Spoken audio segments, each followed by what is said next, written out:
नमस्कार। आज हम एक ऐसी कहानी में उतर रहे हैं जहां विश्वास, त्याग और प्रेम की आप कह सकते हैं सीमाएं धुंधली सी हो जाती हैं। बिल्कुल। सोचिए एक ऐसे संत के बारे में जिनकी बातें तो शहद सी मीठी हैं, मुस्कान ऐसी कि सीधे वृंदावन की याद दिला दे। हाँ बिल्कुल। पर जिनका शरीर सालों से एक भयानक बीमारी और लगातार दर्द से लड़ रहा है। जी।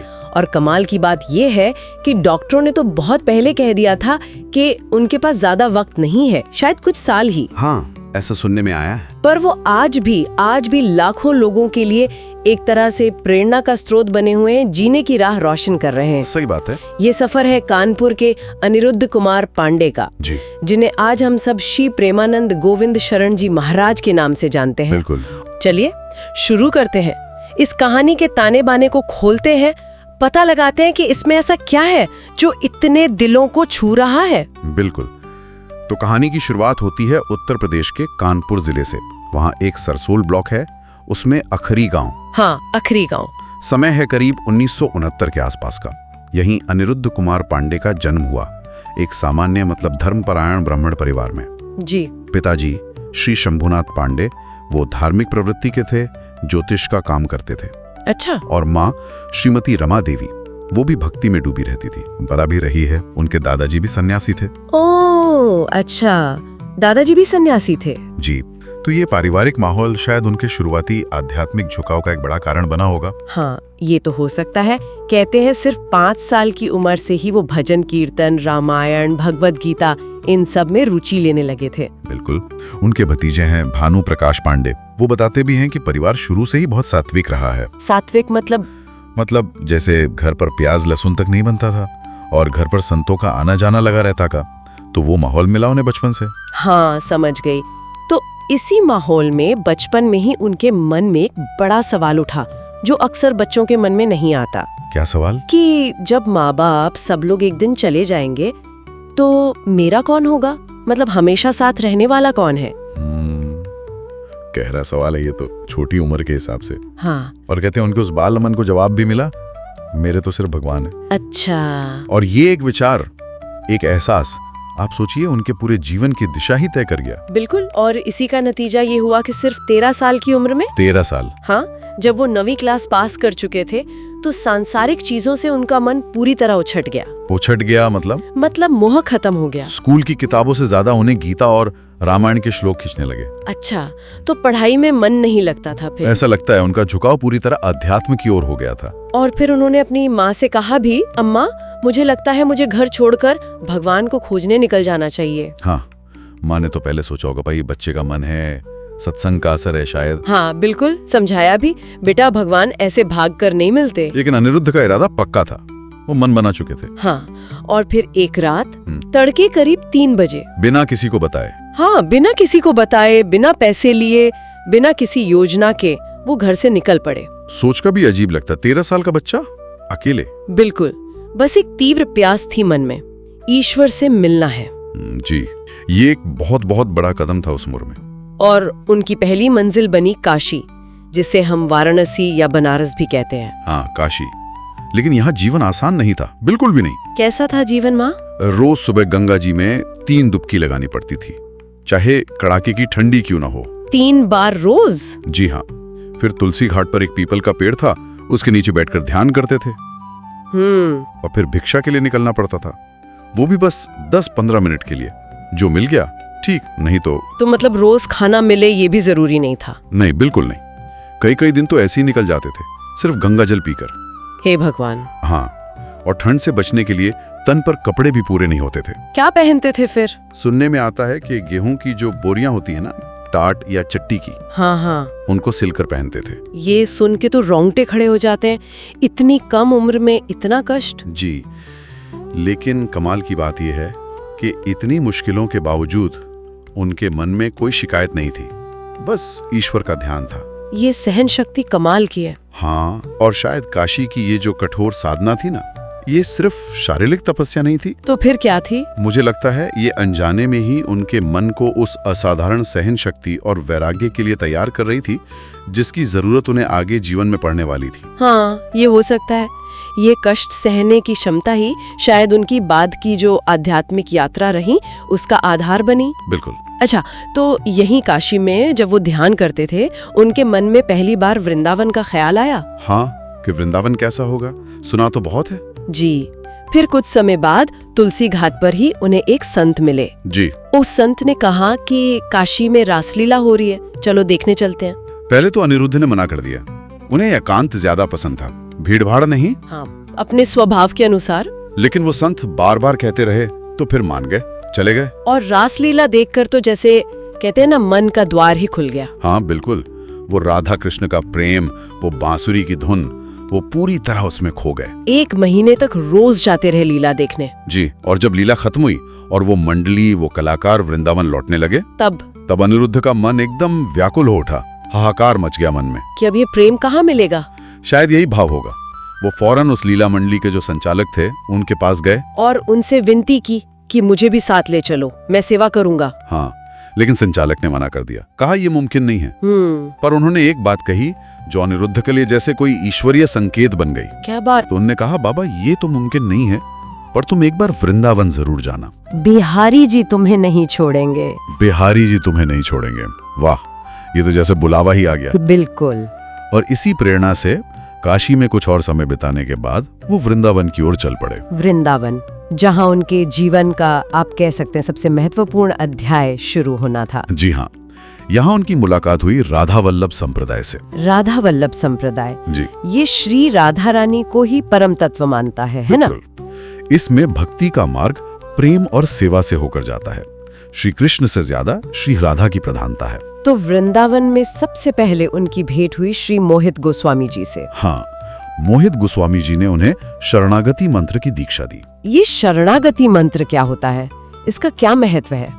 शरणागति मंत्र एक तरह से शिष्य का गुरु और अपने इष्ट देव के प्रति पूर्ण समर्पण का पहला संकल्प होता है। अच्छा। ये मानना कि अब से मेरी रक्षा, मेरा मार्गदर्शन, मेरा सब कुछ आप ही हैं, ये आध्यात्मिक यात्रा में एक बहुत जरूरी कदम है। मतलब मैं को मिटाकर आपके भरोसे जीने की शुरुआत। हाँ बिल्कुल, आप ऐसा कह सकते हैं। ठीक है।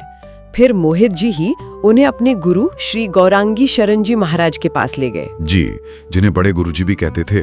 वो राधा वल्लभ संप्रदाय के सिद्ध संत थे। हाँ, बहुत पहुंचे हुए संत थे। उन्होंने अनिरुद्ध को निज मंत्र दिया। निज मंत्र? और सबसे महत्वपूर्ण सहचारी भाव की दीक्षा दी। सहचारी भाव, ये सुनने में बहुत गहरा लगता है। ये असल में होता क्या है, थोड़ा समझाएंगे? हाँ, ये भक्ति की एक बहुत ही अंतरंग और मधुर अवस्था है। अंतरंग? हाँ, इसमें भक्त खुद को भगवान कृष्ण की प्रेयसी यानी श्री राधा रानी की सखी या सहचरी मानता है। सखी? जी, वो मानसिक रूप से, भाव रूप से हर पल राधा रानी की सेवा में रहता है, उनके सुख दुख में शामिल होता है। उनके और कृष्ण के जो नित्य विहार हैं, मतलब प्रेममयी लीलाएं, हाँ, उनका साक्षी बनता है। ये सिर्फ सखी मानना नहीं है, बल्कि राधा रानी की परछाई बनकर उनके प्रेम राज्य में जीना है। वाह, ये तो भक्ति का एक बिल्कुल अलग ही स्तर है। मतलब भक्त भगवान की लीला में शामिल हो जाता है। जी, भाव जगत में ये राधा वल्लभ संप्रदाय की विशेष देन है। तो दीक्षा के बाद अनिरुद्ध, जो अब प्रेमानंद जी बनने की राह पर थे, उन्होंने करीब 10 साल, हाँ 10 साल तक पूरी निष्ठा से अपने बड़े गुरुजी की सेवा की। जी। क्या क्या सेवा करते थे? खाना बनाना, कुटिया साफ करना, कपड़े धोना, सत्संग की तैयारी, मतलब सब कुछ, हर तरह की सेवा। और महाराज जी खुद कहते हैं कि ये सेवा सिर्फ काम नहीं थी, ये उनकी साधना का एक बहुत महत्वपूर्ण हिस्सा थी। साधना का हिस्सा कैसे?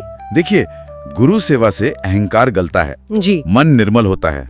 वो बताते हैं कि सेवा में इतना आनंद था कि समय का पता ही नहीं चला। अच्छा। कहते हैं गुरुजी, एक मुस्कान सारी थकान मिटा देती थी।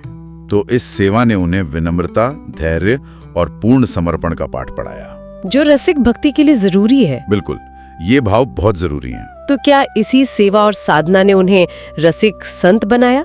मतलब क्या प्रेम और भाव का सीधा संबंध सेवा से है? निश्चित रूप से। रसिक संत वही होते हैं जो भक्ति के नियमों और ज्ञान से भी ऊपर उठकर उसे प्रेम और भाव के रूप में जीते हैं। उनकी वाणी में, उनके व्यवहार में, उनके हर काम में वो प्रेम, वो रस झलकता है। गुरु सेवा ने उनके हृदय को इतना कोमल और समर्पित बना दिया, हाँ, कि उसमें राधा कृष्ण का प्रेम स्वाभाविक रूप से बहने लगा। और इसी अवस्था में अनिरुद्ध कुमार पांडे श्री प्रेमानंद गोविंद शरण जी महाराज के रूप में जाने गए। श्री प्रेमानंद गोविंद शरण जी महाराज, वाह, अद्भुत यात्रा है ये तो जी। लेकिन जैसा हमने शुरू में कहा था, जीवन की सबसे कठिन परीक्षा तो अभी बाकी थी। हाँ, वो दौर आना अभी बाकी था। पॉलीसिस्टिक किडनी डिजीज नाम की गंभीर बीमारी थी। पॉलीसिस्टिक किडनी डिजीज, ये एक आनुवांशिक बीमारी है, मतलब परिवार से मिलती है। अच्छा, ये जेनेटिक है? जी। इसमें किडनी पर हजारों गांठें, मतलब सिस्ट बन जाती हैं, जो धीरे धीरे किडनी को नष्ट कर देती हैं। उनके भतीजे ने बताया था ना कि उनकी दादी को भी किडनी की समस्या थी। हाँ बिल्कुल, तो ये संभवतः वहीं से आया, और डॉक्टरों ने तो उस समय साफ कह दिया था। क्या कहा था? कि बिना ट्रांसप्लांट के उनके पास जीने के लिए ज्यादा से ज्यादा 4-5 साल ही बचे हैं। 4-5 साल? ये सुनकर तो किसी की भी हिम्मत टूट सकती है। जाहिर है। और कहते हैं कि इस बीमारी की वजह से उन्हें कुछ आश्रमों से निकाल भी दिया गया था। क्या निकाल दिया गया था? क्यों? शायद इसलिए कि कोई बीमार संत की जिम्मेदारी क्यों लेना चाहेगा। ये भी एक कड़वी सच्चाई है। ये तो बहुत दुखद बात है। जी। जब भक्तों को पता चला तो कई लोग सामने आए, उन्होंने अपनी किडनी देने की पेशकश की। हाँ, ये तो स्वाभाविक है, भक्त तो चाहेंगे ही। लेकिन महाराज जी ने साफ मना कर दिया, विनम्रता से मना कर दिया। क्यों? उनका जवाब सच में दिल को छू लेने वाला था। उन्होंने कहा। क्या कहा? उन्होंने कहा, मैं किसी को कष्ट देकर सुख नहीं ले सकता। किसी के शरीर को काटकर किडनी निकाली जाए और मेरे शरीर में लगे, ये मैं बर्दाश्त नहीं कर सकता। हे भगवान। उन्होंने कहा, इससे अच्छा है कि मैं मर जाऊं। जो लाडली जी की इच्छा है, लाडली जी मतलब राधा रानी, वही मुझे स्वीकार है। ये तो त्याग की पराकाष्ठा है। अपने जीवन से ज्यादा दूसरों के कष्ट का ख्याल। बिल्कुल, ये उनकी निस्वार्थ भावना और आध्यात्मिक बल को दिखाता है। लेकिन क्या ये निर्णय उनके अनुयायियों के लिए मुश्किल नहीं रहा होगा, जो उन्हें स्वस्थ देखना चाहते थे? निसंदेह मुश्किल रहा होगा। भक्तों का प्रेम तो यही चाहेगा कि उनके गुरु स्वस्थ रहें, चाहे उसके लिए उन्हें अपना अंग ही क्यों न देना पड़े। हाँ। लेकिन महाराज जी का ये निर्णय उनके पूर्ण समर्पण को दिखाता है, ईश्वर की इच्छा पर उनके अटूट विश्वास को दिखाता है कि उनके लिए शरीर से ज्यादा महत्वपूर्ण ईश्वर का विधान है। जी बिल्कुल। और आज भी आप सोचिए, 24 घंटे असहनीय दर्द रहता उनके शरीर में। 24 घंटे? हाँ, लेकिन उनके चेहरे पर शिकन तक नहीं दिखती, होठों पर मुस्कान और राधा नाम रहता है। ये वाकई अकल्पनीय है, मतलब मानवीय सहन शक्ति की सीमा से परे लगता है ये तो। जी। वो आज भी रोज सुबह वृंदावन की परिक्रमा करते हैं। हाँ, रोज सत्संग करते हैं, जहाँ हजारों लोग आते हैं उनसे मिलने, उन्हें सुनने। और वो कहते हैं कि ये सब उनकी ताकत नहीं है, ये तो लाडली जी की कृपा है, वो तो खुद कुछ करने लायक नहीं है। बीमारी उनके शरीर को भले ही तोड़ रही हो, पर उनके मन और उनकी मुस्कान को छू भी नहीं पाई है। बिल्कुल। और इसी सेवा भाव को आगे बढ़ाने के लिए साल 2016 में हाँ, उन्होंने वृंदावन में श्री हित राधा केली कुंज ट्रस्ट की स्थापना की। श्री हित राधा केली कुंज ट्रस्ट, इसका क्या उद्देश्य है? इसका मुख्य मकसद है संतों, साधकों और जरूरतमंदों की सेवा करना, और साथ ही राधा कृष्ण भक्ति का प्रचार प्रसार करना। हाँ, मैंने सुना है ये ट्रस्ट काफी काम करता है, जैसे रोज अन्न क्षेत्र चलता है। जी, जहाँ सैकड़ों लोगों को रोज मुफ्त भोजन मिलता है, और गरीब साधकों के लिए मुफ्त दवाइयों और इलाज का भी इंतजाम है शायद। हाँ बिल्कुल, चिकित्सा सेवाएं भी हैं, भक्ति साहित्य भी बांटा जाता है और नियमित सत्संग का आयोजन भी होता है। उनका मानना है कि सेवा ही सच्ची भक्ति है ना? जी, किसी भूखे को खिलाना राधा रानी को भोग लगाने जैसा है, ऐसा वो मानते हैं। बहुत सुंदर विचार है। बिल्कुल। और फिर आया 2020 के बाद का दौर। हाँ, कोविड के बाद वाला। जी, जब सोशल मीडिया ने, आप कह सकती हैं, उनकी ख्याति को पंख लगा दिए। हाँ, ये तो मैंने भी देखा है, उनके सत्संग की छोटी छोटी क्लिप्स हर जगह वायरल होने लगी। हाँ, उनकी सीधी सरल भाषा, बिना किसी लाग लपेट के, बिना किसी आडंबर के, एकदम सीधी बात। हाँ, सीधे दिल में उतरने वाली बातें खासकर आज के युवाओं को बहुत पसंद आई। क्या लगता है आपको, सोशल मीडिया पर उनकी इतनी लोकप्रियता का कारण क्या है? क्या सिर्फ सरल भाषा ही है या कुछ और भी है? मेरे विचार में कई बातें हैं। एक तो उनकी प्रामाणिकता। प्रामाणिकता मतलब वो जो कहते हैं वो जीते हैं। उस असहनीय दर्द के बावजूद उनके चेहरे पर जो शांति और प्रेम दिखता है, वो बनावटी नहीं हो सकता, वो लोगों को खींचता है। हाँ, ये बात तो है। दूसरा, उनकी बातों में आज की जिंदगी की जो उलझने हैं, उनका समाधान मिलता है, वो भी बिना किसी जटिल कर्मकांड के। हाँ, वो ज्यादातर नाम जप और शरणागति पर ही जोर देते हैं। बिल्कुल, जो शायद आज की भागदौड़ भरी जिंदगी में लोगों को ज्यादा सहज और करने लायक लगता है। सही कहा। और तीसरा उनका प्रेम भाव। वो किसी की निंदा नहीं करते, किसी के बारे में बुरा नहीं बोलते, सबके प्रति करुणा का भाव रखते हैं। तो ये सब बातें मिलकर उन्हें बहुत खास बनाती हैं। हाँ, ये बात तो है। तभी तो मतलब विराट कोहली, अनुष्का शर्मा, द ग्रेट खली, हाँ, हेमा मालिनी जी, आरएसएस प्रमुख मोहन भागवत जी, बड़ी बड़ी हस्तियां जैसी हस्तियों से लेकर आम लोग तक सब उनके पास खिंचे चले आते हैं। और जब इतनी बड़ी हस्तियां उनके पास जाती हैं, तो ये सिर्फ एक सेलिब्रिटी का किसी संत से मिलना नहीं होता। हाँ, इसका क्या मतलब निकालें? ये दिखाता है कि उनका संदेश कितना सार्वभौमिक है, कितना यूनिवर्सल है, जो समाज के हर तबके को छू रहा है, चाहे कोई कितना भी सफल क्यों ना हो। हाँ, सफलता के शिखर पर बैठे लोगों को भी शांति और दिशा की तलाश में उनके पास ला रहा है। बिल्कुल। और उनका वो कहना कि हर जीव में राधा रानी का अंश है, इसलिए किसी से भेद करना पाप है, ये आज के समय में जब समाज इतना बटा हुआ है, कितना महत्वपूर्ण संदेश है। बहुत ज्यादा। ये भक्ति को आज के युग में और भी प्रासंगिक बनाता है। अच्छा, उनके परिवार की बात करें तो भतीजे बताते हैं कि 13 साल की उम्र में घर छोड़ने के बाद महाराज जी शायद ही कभी गांव वापस गए। हाँ, ऐसा ही सुनने में आता है। हालांकि कुछ स्थानीय लोग कहते हैं कि एक बार शायद भिक्षा के लिए गए थे, पर पक्का नहीं है। और उनके छोटे भाई? हाँ, उनके छोटे भाई घनश्याम पांडे जी, वो भी अब संत बन गए हैं, श्यामा शरण नाम से। अच्छा। और वो वृंदावन में महाराज जी के साथ ही रहते हैं, सेवा में। तो मतलब पूरा परिवार ही अब भक्ति में लीन है, ऐसा कह सकते हैं। तो ये है पूरी कहानी। कानपुर के एक जिज्ञासु बालक अनिरुद्ध का घर छोड़ना, फिर काशी में वो कठोर तपस्या, हाँ, फिर वृंदावन आना, गुरु कृपा मिलना, सहचारी भाव की दीक्षा, और फिर रसिक संत प्रेमानंद जी महाराज के रूप में विश्व प्रसिद्ध होना। और वो भी शरीर में इतना भयानक कष्ट सहते हुए। जी, वाकई एक अद्भुत सफर है ये।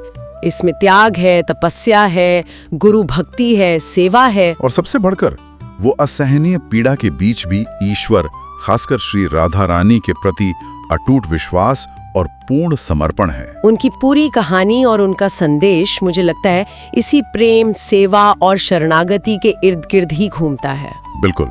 जो एहसास उन्हें बचपन में हुआ था कि ईश्वर ही हमारे एकमात्र अपने हैं, वही सर्वस्व हैं, वही उनके जीवन और उनके उपदेशों का सार है आज भी। उनका संदेश बहुत सरल है, पर कितना गहरा है। राधा रानी का नाम लो, उनकी शरण में रहो, सब ठीक हो जाएगा। जी। और ये पूरी यात्रा एक गहरा सवाल भी हमारे सामने छोड़ जाती है, नहीं? कौन सा सवाल? कि शरीर जब इतना कष्ट झेल रहा हो, 24 घंटे दर्द में हो, तब भी मन में ऐसी अटूट शांति, ऐसा विश्वास और ऐसा प्रेम, ये कैसे संभव है? सोचने वाली बात है। ये अनुभव हमें आस्था की ताकत के बारे में और इंसान की सहन शक्ति की हदों के बारे में क्या सोचने पर मजबूर करता है। बिल्कुल, ये एक ऐसा प्रश्न है जिस पे हर किसी को अपने भीतर विचार करना चाहिए। हाँ, तो इस सवाल पर विचार जरूर कीजिएगा। आज की इस गहरी पड़ताल में बस इतना ही। जी। अगली बार फिर मिलेंगे किसी और विषय की तह तक जाने के लिए। जय श्री राधे कृष्णा। जय श्री राधे कृष्ण।